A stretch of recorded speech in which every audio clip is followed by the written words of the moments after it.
last week. I felt like some of those defensive backs were kind of gunning for him, and it was sad to see that go down because I couldn't help him. From the line, you can see it as you're running your route, and you're running a vertical route, and you take a peek at the safety before you look at the ball, and you just see him head down trying to spear you. You can see that from a mile away. He's a smart kid. He understands that. But it's just unfair. It kind of made me upset watching it. Now, Cruz missed that game with a calf strain, an injury that's kept him out of practice again on Tuesday. Jag safety Sergio Brown and cornerback Devon House denied those accusations. Antonio Pierce joins us now. Good morning. Morning. Thank you so much for being with us. Yes. Obviously, ODB lit it up last season as a rookie, became a household name, but let's put him on the hook here. How difficult is this season going to be for ODB? First of all, you're on a Madden cover as a second-year player. You go to New York City and you take away all the shine from Victor Cruz, Eli Manning, the Jets, and everybody else, and you're the biggest star. And you did that in 12 games.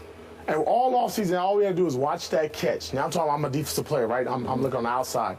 And I'm tired of hearing about that. Sure. You know, I'm tired of seeing you do the whip. I'm tired of seeing you doing all your dance moves. You know, I dealt with that a little bit when we played Chad Johnson and Terrell Owens. You wanted to take those guys out. And I mean that in the sense you wanted to physically harm them. You want to say, you know what? I'm tired of seeing your antics. I'm tired of seeing that. You respect him as a football player, but you know, skill-wise, you probably can't match up with him. But what you can take advantage of is being physical and get in his head. And if you're on the sideline of the Giants like Victor Cruz and you're watching your top player get taken out, if I'm Victor Cruz, I can't wait to get on the field because now some of that's going to get relieved.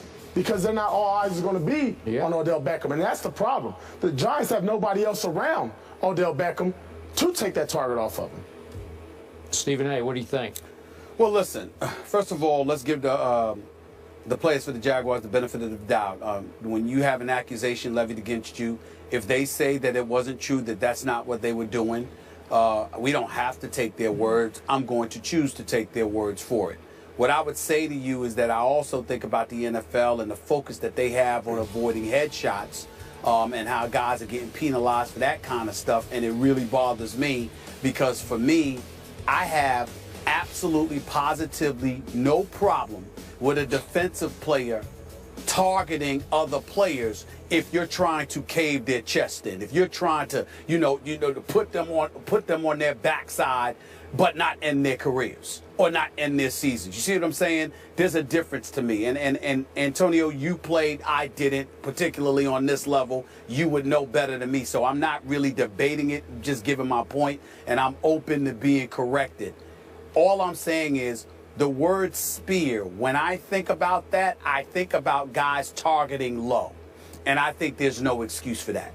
That's one of the problems that I have with the NFL. The NFL, obviously, as always, are thinking about themselves and not the health of their players, because when they talk about these guys and focusing on concussion issues, to transfer that to encouraging guys to go so low where they're taking out your knees, that really, really concerns me. And I don't care what anybody say. If you ask a guy, where would he rather get hit? He'd rather get knocked upside his head than have his knees and his legs taken out from under him. I just wish the NFL focused on low just as much as they focus on high. But if a guy is just targeting a receiver and you're waiting for him to come over the middle, even if he ain't looking, and you give him a shot in that midsection area, the neck to the waist, and you cave that brother's chest in and you're targeting him at every turn, I have no problem with that. That's big boy rules. Odell Beckham Jr., Victor Cruz, and all of the receivers in between should man up and deal with that. But I got a problem if you're hitting too high, and obviously if you're hitting too low. That's just me. I want to go back and expand upon Antonio's early strong points that you made.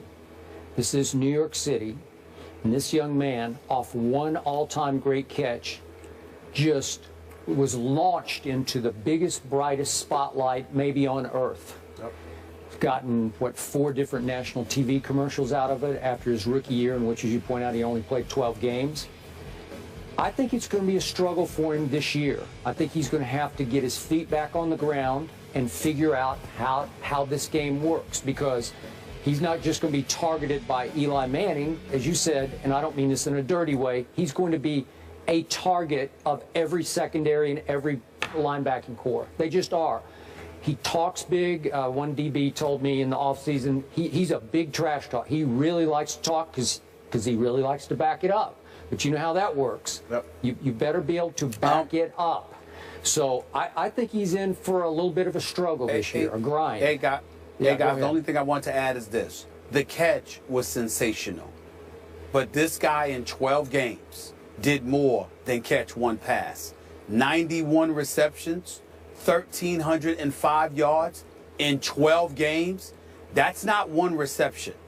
That's a brother that came onto the scene and has proven he can ball. And you're going to have to deal with him because he's clearly capable of dealing with you.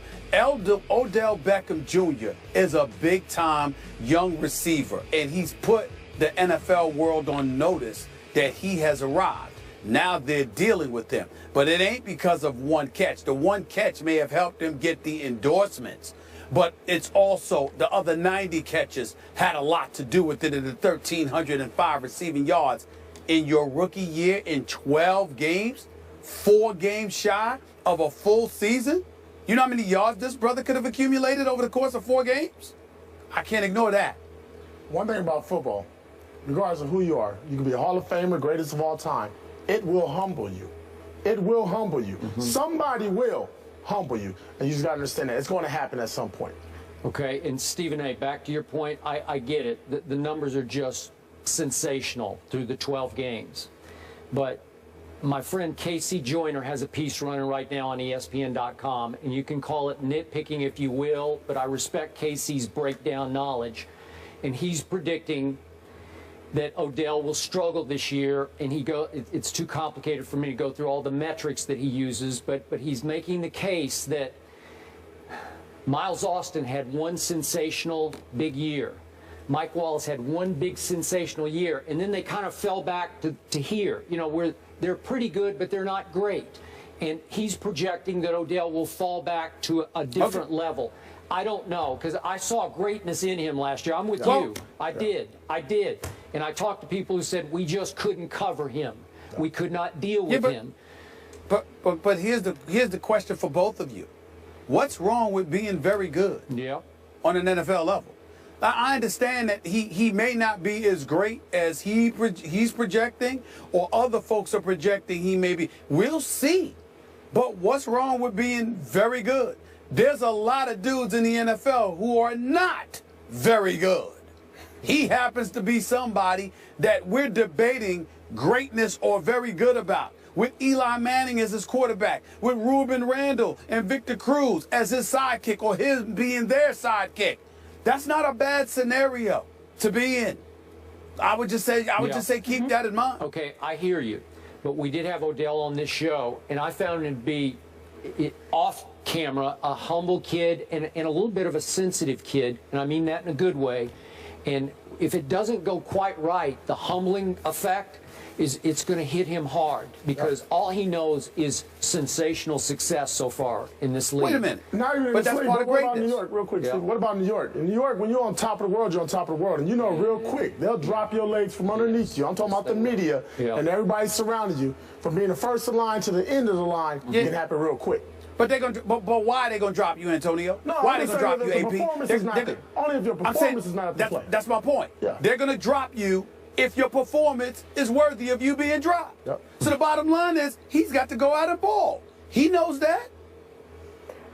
I have a silver lining for New York fans. I know you talked about the Madden curse. 11 players on Madden ended up with injuries or production dropping. But how about this? The 2 receivers, Larry Fitzgerald and Calvin Johnson, who are both on Madden, they had a increase in production the 2 years they were on. So for wide receivers, if we're going to believe in curses there.